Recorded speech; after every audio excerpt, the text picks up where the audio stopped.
प्रधानमंत्री नरेंद्र मोदी ने देशवासियों से एक अपील की कि 1 साल तक सोना ना खरीदें। ये देश हित के लिए है और इस किस बात के लिए है ये हम जानेंगे वाराणसी सराफा एसोसिएशन के महामंत्री रवि सराफ जी से। उनका पॉइंट ऑफ व्यू क्या है इस पे। प्रधानमंत्री जी का जो बयान आया है कि 1 साल तक सोना ना खरीदें, उसको लेकर सराफा मंडल किस तरह देखता है और आपका क्या उस पर नजरिया है? देखिए, एक पब्लिक मीटिंग में माननीय प्रधानमंत्री जी ने दक्षिण भारत में परसों इस बात को कहा कि 1 वर्ष तक भारत के नागरिक सोने जेवर की खरीद न करें। कल उनका गुजरात में पुनः यह बयान दोबारा आया कि 1 वर्षों तक भारत के नागरिक सोने जेवर को खरीदने से बचें। इसके मुख्य कारण क्या हैं? इस बात पर चर्चा होनी चाहिए। इसके मुख्य कारण यह है कि जो वर्तमान समय में मिडिल ईस्ट में वॉर की स्थिति बनी हुई है, ईरान और अमेरिका का तनाव आप सभी लोग देख रहे हैं। उस कारण से तेल या ईंधन ये चीजें भी विश्व में हर जगह जाने में उनको कठिनाई का सामना करना पड़ रहा है। सोने के साथ साथ प्रधानमंत्री जी ने जो पाम ऑयल है जो विदेशों से आयात होता है, या डीजल पेट्रोल गैस जो विदेशों से हमारे पास आता है, उसके लिए भी उन लोगों ने अपील की है कि इसका भी खपत हम कम से कम करें। भाव उनके ये हैं कि जो आयात हो रहा है हमारे देश में, जो चीजें आयात होकर भारतवर्ष में आ रही हैं, उसका उपयोग हम कम से कम करें, जिसके कारण हमारा जो रुपया लगातार गिरता जा रहा है, 96 रुपए के आसपास, 95.5 रुपए के आसपास, 1 रुपए के बराबर, डॉलर के बराबर, $1 के बराबर हमारा रुपया पहुंच गया है। तो इसके लिए उन्होंने इस बात को अपील की है, जहां तक मेरी समझ है। जब हम आयात जिन चीजों का कर रहे हैं, उस आयात में जब हमारे पास कमी आएगी तो निश्चित तौर पर देश और समृद्ध होगा और तेजी के साथ आगे बढ़ेगा। क्या उन्होंने एक ये भी कहा कि अपने भाषण में कहा है कि भारत दुनिया में सबसे ज़्यादा गोल्ड कंज्यूमर देश है। क्या उनका ये बयान सही है कि भारत ही सबसे ज़्यादा गोल्ड कंज्यूम करता है? नहीं, 2 देश हैं, उसमें भारत भी है जिसमें गोल्ड सबसे ज़्यादा कंज्यूम होता है। उसके कारण को मैं बताना चाहता हूँ। अनादिकाल से जो भारत में राजा महाराजा रजवाड़ों का शासन रहा, उसके बाद वो धीरे धीरे महिलाएं जो हमारे देश की थीं, उनमें एक संस्कृति कह लीजिए, एक भाव कह लीजिए, या यूं कहें कि सोने के प्रति महिलाओं का आकर्षण या लगाव अनादिकाल से रहा है। दूसरी बात मैं ये बता देना चाहता हूं कि जो भारतवर्ष की आधी आबादी है, वो आधी आबादी से अगर आप कहेंगे तो हर महिला के पास 2-4 तोला सोने का जेवर अवश्य निकल जाएगा। इसलिए कि वो महिलाएं सोने को अपने मतलब हृदय से लगा के रखना चाहती हैं। रही बात हमारे ऊपर जब कोई विपत्ति आती है, हमको किसी धन की जब आवश्यकता होती है, तो महिलाएं ही अपना जेवर निकाल के देती हैं, जिससे कि हम अपने व्यवस्थाओं की पूर्ति करते हैं।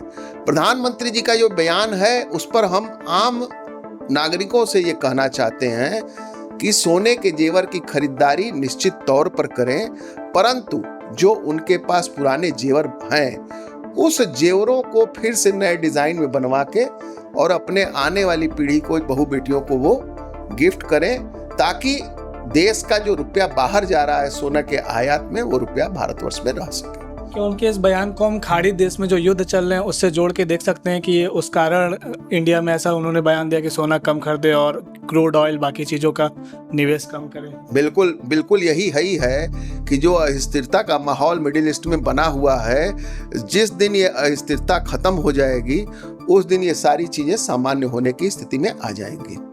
एक क्वेश्चन ये है कि उनकी अपील के बाद क्या सोना सस्ता हुआ या महंगा हुआ, या निवेश ज़्यादा बढ़ गए सोने पे, कुछ असर पड़ा मार्केट पे? नहीं, हमको तो लगता है कि अभी चूंकि हम लोग के सालक का समय चल रहा है, 17 तारीख से खरमास लगने वाले हैं, तो अभी उनके बयान से हमको नहीं लगता है कि मार्केट पर इसका बहुत ज़्यादा कोई असर है। लेकिन 1 महीना ये जो है अभी खरमास जो आएगा, उसमें बहुत से लोग सोने की खरीदारी या जेवर नहीं खरीदते हैं, जिसको अधिक मास हम लोग कहते हैं, जो 4 वर्षों के पश्चात एक बार आता है। तो अधिक मास में इसी तरह से सोने के जेवर की खरीदारी नहीं होती है।